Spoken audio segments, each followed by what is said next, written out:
kamusta? Ako si Hana at kasama ko ang aking buong tropa para sa special na vlog na puno ng saya at pag-asa. Let's go! Hi guys! Pero bago ang lahat, let's meet the amazing members of our vlog.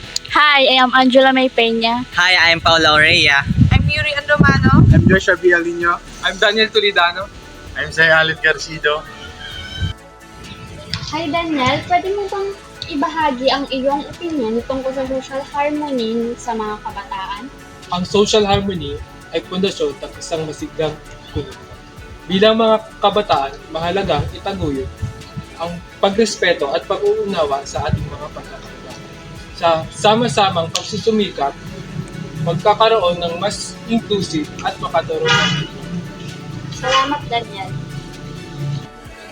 Ngayon, tatalakayin natin kung paano tayo bilang mga kabataan ay makatutulong sa pagpapalaganap ng social harmony.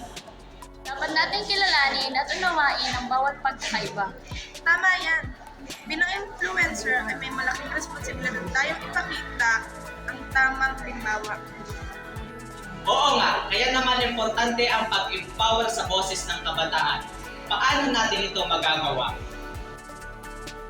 Hello everyone, my name is Michael Jalucino at ito ang aking pahayag. Isa sa mga paraan ay sa pamamagitan ng edukasyon. Dapat tayo maging informed para may pahayag natin ang ating mga opinion ng may basihan. Huwag natin kalimutan ang social media.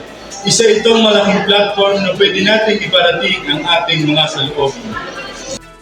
Tayong matakot magsalita. Dapat nating ipaglaban ang tama at may pagtulungan sa iba para mas maganda ang kinabukasan. Bahagi ng solusyon at hindi ng problema. Thanks for watching!